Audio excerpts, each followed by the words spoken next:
আজকে আমাদের birthday girl. তো তোমরা তো সবাই জানো আগের দিন আমাদের বান্ধবী ঋতিশার বার্থডে ছিল, আর ওর বার্থডের দিন আমরা যে কি পরিমাণ কাউতালি করেছি আর গল্প করেছি সবকিছুই তোমাদের সাথে এই ব্লগে শেয়ার করব। তো চলো গাইস, বেশি কথা না বলে ভিডিওটা একদম প্রথম থেকে শুরু করি।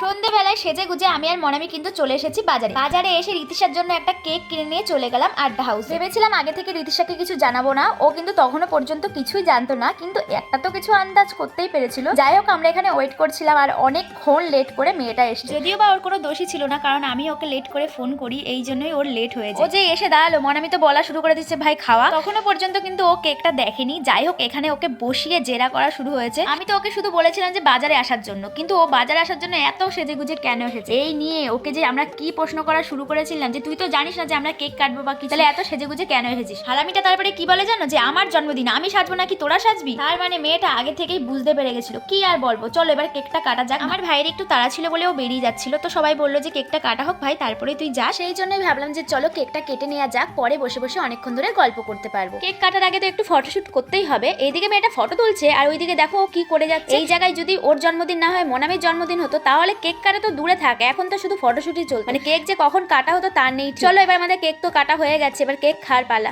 আর জানো তো আমি কি করেছিলাম, নিচে যেইটুকু কেক পড়েছিল ওইটুকু আমি তুলে না ওকে খাইয়ে দিই। একবার না দুবার খাইয়েছি, প্রথমবার ভিডিও করিনি আর দ্বিতীয়বার যখন খাইয়েছি ও কিন্তু জানতো না।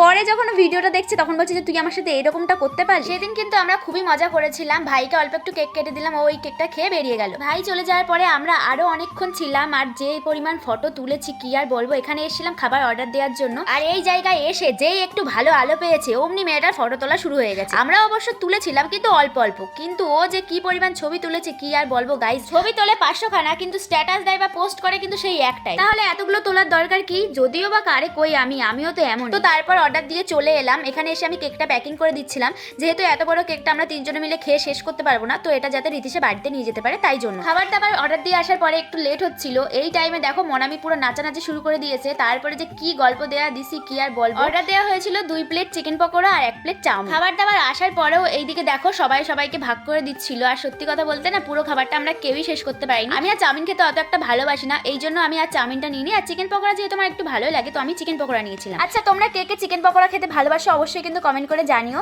ঋতিশা তো কিছুই খেতে পাচ্ছিল না, ও নাকি সারাদিন এত খাবার খাইছে যে কিছুই খেতে পাচ্ছে না। তো ওর প্লেট থেকে আমাকে একটা খাইয়ে দিচ্ছিল, আমি তো এটা খেতে পারি বলে মুখ থেকে বের করে দিলাম। আর ওইদিকে দেখো মনামি কিন্তু খেয়ে নিল, একবারই খেয়ে নিয়েছে। নিজেরা যদি এগুলো পুরোপুরি খেতে পারতো তাহলে কিন্তু কাউরেই দিত না, মানে আমি হলেও তো দিতাম না। এতক্ষণ ধরে খাচ্ছিলাম, আমার কিন্তু একটু ঝাল লাগেনি। এই শেষ মুহূর্তে এসে নাকি আমার ঝাল লেগে গেছে। দেখো মেয়েটা আবার আমাদের জন্য কোল্ড ড্রিঙ্কস নিয়ে আসছে, আর আমার তো ক্যাম্পা এখন ফেভারিট হয়ে গেছে। এখানে আজকে আমরা অনেকটা সময় কাটিয়ে ফেলেছি, আর এখন রাত 10টা বাজতে যায়। এবার যদি বাড়ি না যায় তাহলে তো কপালে দুঃখ আছে। চলো গাইজ, আজকের মতো টাটা, সবাইকে দেখা হচ্ছে পরের ভিডিওতে।